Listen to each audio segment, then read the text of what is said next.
that Beijing takes that threaten the rules-based international order, again, such as activity in the South China Sea. And the issue in particular of freedom of navigation in that regard is a vital.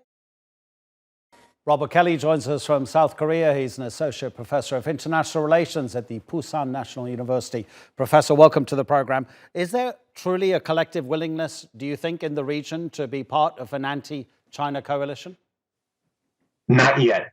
But I think if China's claims in the South China Sea persist, remember the World Court ruled against them several years ago in the Philippines' favor. If the Chinese sort of don't pull back or find some kind of negotiated solution with the various claimants, particularly the Philippines and Vietnam, I would imagine that, yes, the Southeast Asian states will increasingly drift towards the United States and India as sort of protectors or helpers against the Chinese push.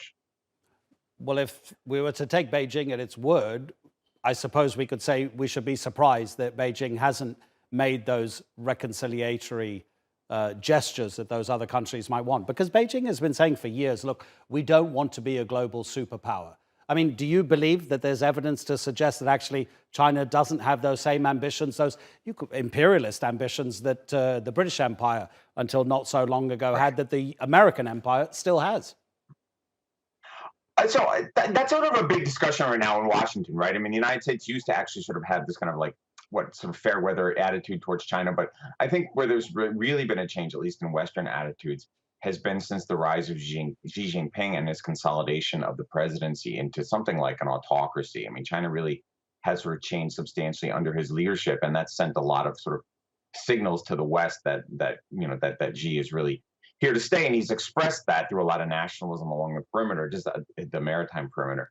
I'm not sure if that means that China seeks like world hegemony or something like that. I don't really think that's true, but I wouldn't be surprised if China sought to dominate, shall we say, the foreign policy of the countries around it, right? I mean, you mentioned the United States and Britain, right? The United States has a lot of informal leverage over Latin America, for example, and I would imagine that China is sort of pursuing the same thing. The problem is that China is bumping into a lot of very powerful states in its periphery, including Japan, South Korea, Vietnam, India, Philippines, and so on. And that's all going to be trouble. And the Americans are going to sort of stand in the background and kind of push back and help sort of keep that line. I mean, that's China's real trick, right? It's sort of encircled by states that are nervous about it.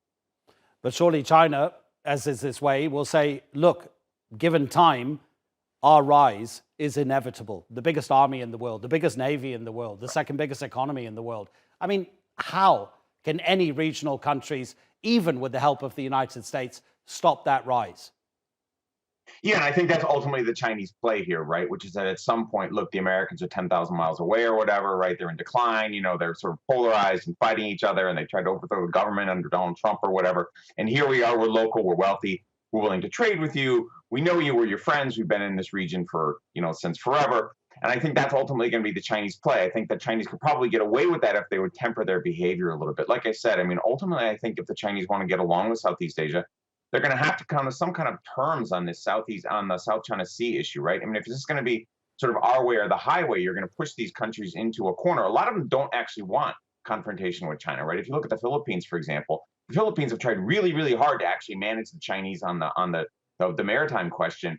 Yeah, and it's been very, very difficult actually for the Philippine president, right? So I think the Chinese could just sort of like come to some kind of agreement, right? But they insist that the 9-dash line swoops all the way down to Indonesia. And there's just no way the regional states are going to accept that. I mean, they're just not going to do that. And we're already seeing that play out. Professor Robert Kelly, thank you so much indeed. Appreciate your time.